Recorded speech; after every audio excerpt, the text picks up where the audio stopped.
Assalamualaikum warahmatullahi wabarakatuh. Sebelumnya perkenalkan nama saya Indra Roshidah, NIPA 301141909, nomor pendidikan kimia 19C, Universitas Negeri Semarang.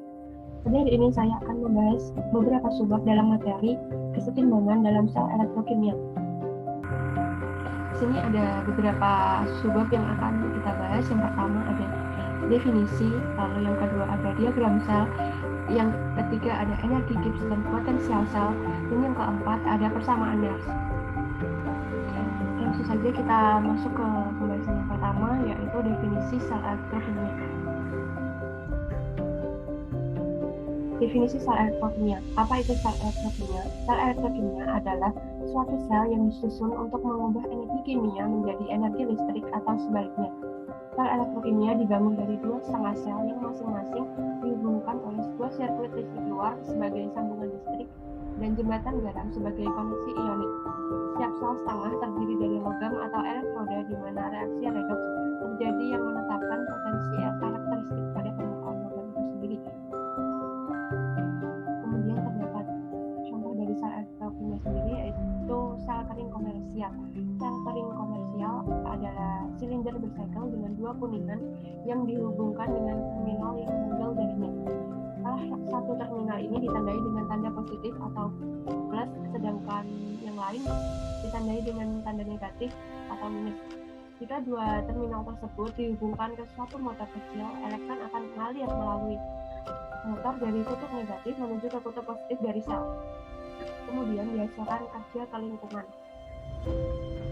Selanjutnya, sel elektrokimia ini dibagi menjadi dua. Yang pertama ada sel elektrolisis dan yang kedua ada sel volta. Untuk sel elektrolisis sendiri yaitu sel yang mengubah energi listrik menjadi energi kimia. Dan yang kedua yaitu sel volta atau sel galvanik, yaitu sel yang mengubah energi kimia menjadi energi listrik. Untuk subbab yang kedua yaitu diagram sel. Elektrokimia ini digambarkan oleh suatu diagram yang menunjukkan bentuk teroksidasi dan bentuk tereduksi dari suatu zat elektroaktif, seperti halnya spesies lain yang mungkin saja terlibat dalam suatu reaksi elektroda. Elektroda logam atau sekelompok logam-logam inert ini ditempatkan di ujung diagram. Zat yang tak larut dan atau gas ditempatkan di sebelah dalam berdekatan dengan logam, dan spesies yang larut ditempatkan di dekat tengah diagram. Kemudian dalam diagram ini terdiri dari diagram yang lengkap dan diagram yang singkat. Dalam diagram yang lengkap atau kompleks, keadaan penggabungan dari semua zat dituliskan dan konsentrasi atau aktivitas dari bahan yang larut diberikan. Dalam diagram yang disingkat, beberapa atau semua informasi ini diabaikan jika tidak ditentukan dan jika tidak ada salah pengertian. Kemudian batasan fase ditunjukkan oleh garis vertikal penuh.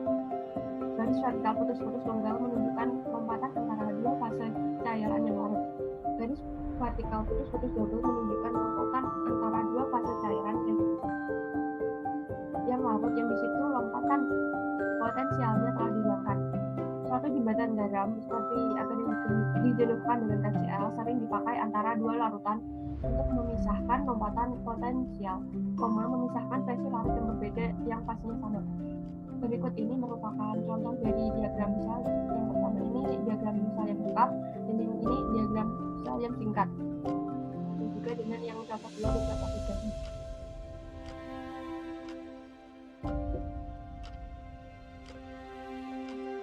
Untuk materi yang selanjutnya yaitu energi Gibbs dan potensial sel. Selanjutnya yaitu energi Gibbs dan potensial sel. Energi yang diperoleh berdasarkan persamaan sel dan dua F epsilon kurang dari sama dengan min delta G adalah umum. Jika reaksi sel seperti di atas tertulis melibatkan n elektron daripada 2 elektron, maka hubungan antara energi Gibbs dan potensial sel adalah NF epsilon kurang dari sama dengan min delta G. Persamaan ini adalah relasi mendasar antara potensial sel dan perubahan energi Gibbs yang mengikuti reaksi sel. Pengamatan tersebut menunjukkan bahwa nilai epsilon ini pada arus yang dialirkan pada rangkaian luar. Nilai pembatas epsilon yang diukur pada saat epsilon mendekati 0 disebut gaya gerak listrik atau electromotive force dari sel atau potensial sel reversible atau epsilon reversible. Rumus limit L mendekati 0 epsilon sama dengan epsilon reversible. Kemudian persamaan menjadi F epsilon reversible sama dengan min delta G. Dapat kita lihat bahwa EMF sel berbanding langsung terhadap pengurangan energi Gibbs pada reaksi sel per elektron yang ditransfer atau min delta G per N. Jadi EMF sel ini adalah sifat intensif sistem. Ia tidak bergantung pada ukuran sel atau koefisien yang dipilih untuk menyeimbangkan persamaan kimia pada reaksi sel. Untuk menghindari notasi yang tidak praktis ini, kita dapat menghilangkan subskrip reversible pada potensial ini. Kita dapat mengerjakannya dengan pemahaman bahwa persamaan termodinamik seperti berbeda dari ketidaksamaan atau hanya berlaku untuk potensial sel reversible atau EMF sel. Untuk selanjutnya, spontanitas reaksi dapat dinilai dengan potensial sel yang bersesuaian. Melalui persamaan sebelumnya dapat diketahui bahwa jika delta G negatif maka epsilonnya positif. Jadi kita punya kriteria sebagai berikut. Jika delta G-nya negatif maka epsilonnya positif, maka reaksi selnya spontan. Kemudian jika delta G-nya positif maka epsilonnya negatif, maka reaksi selnya tidak spontan. Kemudian jika delta G-nya 0 maka epsilonnya 0, maka reaksi selnya keseimbangan. Kemudian masuk ke materi yang terakhir yaitu persamaan Nernst. Persamaan Nernst adalah persamaan yang melibatkan potensial sel dengan konsentrasi suatu reaksi. Jadi kita masuk ke materi persamaan Nernst itu sendiri. Setiap reaksi kimia energi Gibbs reaksinya adalah delta G sama dengan delta G0 plus RT ln Q, dengan Q adalah hasil bagi dari aktivitas. Persamaan ini merupakan bentuk lain dari persamaan Nernst untuk sel.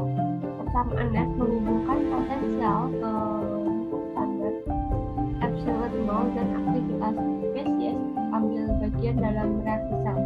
Dengan mengetahui nilai epsilon 0 dan aktivitas, kita dapat menghitung potensial sel.